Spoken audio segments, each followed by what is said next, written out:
Direction Jaipur, la ville rose dans le Rajasthan. On prend le train parce que c'est pas cher, c'est 17 euros. Par contre, on part à 5 heures et on arrive à 3 heures du matin. Donc, j'ai même eu le droit à mon petit nom en hindi. Non, mais regardez à gauche comment elle me fixe. Je vous jure, des fois, j'ai envie de faire bouh pour leur remettre les idées en place. Les gens, ils ont jamais vu de blanche, ça m'affole.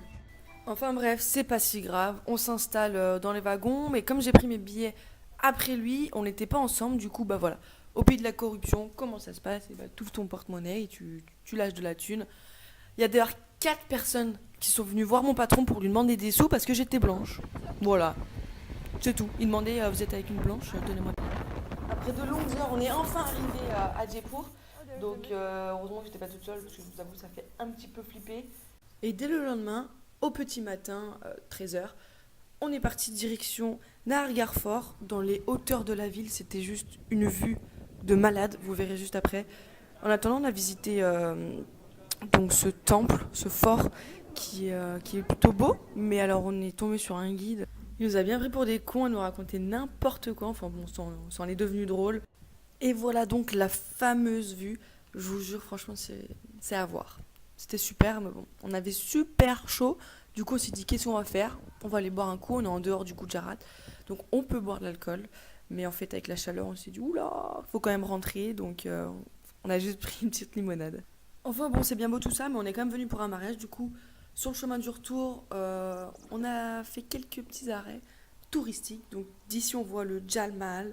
C'est juste magnifique. Du coup, si vous voulez bien, on va aller faire un petit tour là-bas. Nous voici donc arrivés devant le Jal Mahal, qui veut dire en fait palais sur l'eau. Donc on l'a pas visité, hein, voilà. Et puis forcément sur la route on voit d'autres monuments, le palais des vents. Enfin franchement il y a plein de choses à voir dans cette ville, c'est assez impressionnant. On en prend plein les yeux. Après avoir fait les touristes toute l'après-midi, on se prépare pour le mariage. C'est dans quelques heures. Donc voilà, les hommes portent ce turban de couleur. C'est bon, c'est sympathique, hein. Nous, on était du côté du groom, donc c'est l'homme, c'est le marié. Et donc voilà, sur le chemin, on est là, on fait la fête, on danse, il y a énormément de musique. Enfin, c'est la fête. Et on marche en direction de la place où le mariage prendra lieu. Ils sont sympas, ils ont essayé de m'apprendre à danser. Bon, c'est pas ça encore, mais bon, voilà. Le petit doigt levé, on s'enjaille, c'est comme ça que ça se passe ici. Enfin bref, tout s'est pas très bien passé comme ça aurait dû. Il y a eu des eunuques qui sont venus donc danser. En fait, quand elles voient un mariage, elles vont dedans, elles dansent et après elles demandent des sous. Et comme ils n'ont pas donné assez de sous, et elles se sont mises à poil. Je vous jure, j'étais pas bien. Enfin bref, ce qui me perturbe un petit peu dans les mariages indiens, même si j'en ai fait que deux, c'est que y a rien de naturel. Tout est chorégraphié par les photographes. Quand il y a des actions, ils vont dire stop, ils vont prendre la photo. Donc ça perd tout son naturel. Je me rendais pas compte avant.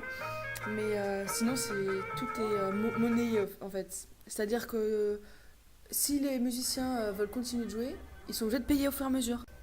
Mais bon, ça à la limite, c'est pas mon problème. Quand tu vas à un mariage indien, c'est surtout et avant tout pour manger. Du coup, voilà, petite visite du banquet, allez-y, faites-vous plaisir. Parce qu'il fallait vraiment, vraiment avoir beaucoup d'énergie pour tenir toutes ces heures. Ils ont fait des photos, il y a 800 invités, ils font des photos avec la famille, les amis, la famille des amis, les amis de la famille. Enfin, c'est un truc de fou. Ça leur a pris plus de 3 heures pour 800 invités en même temps. Mais voilà, on arrive enfin à la cérémonie du mariage où ils font plein de trucs bizarres. Dès le lendemain, on a repris la route parce que oui, on peut le dire, nous avions soif de culture. Et c'est pour cette raison qu'on s'est rendu au City Place.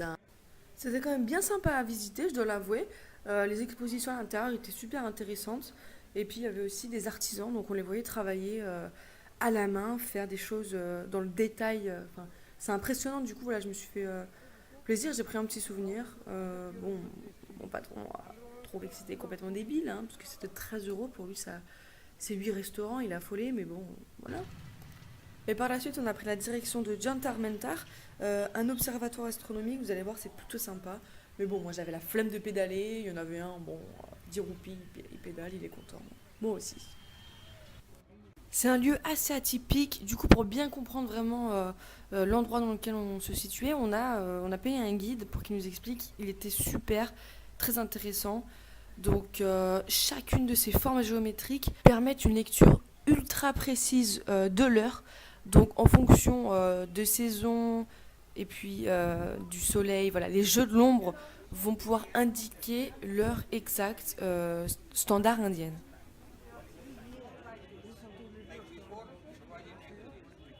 Enfin bon, c'est bien beau tout ça, mais demain je travaille. Donc voilà, direction Ahmedabad, on rentre chez soi. Je suis super contente d'être passée à Jaipur. Franchement, c'est une ville qui est très très intéressante, magnifique. Il y a des choses à voir dans tous les sens. Petit hic, le prix du retour. On a pris le billet d'avion au dernier moment et on a payé chacun 160 euros. L'aller 20, donc moi je dis pas de soucis, je viens. Et le retour 160 euros, c'est-à-dire que là j'ai payé 250 euros pour le mariage d'un inconnu. Enfin bon voilà, c'est pas grave, hein, je suis là pour 6 mois, je profite. Je suis pas là pour compter, mais bon, ça c'est pas normal. On a.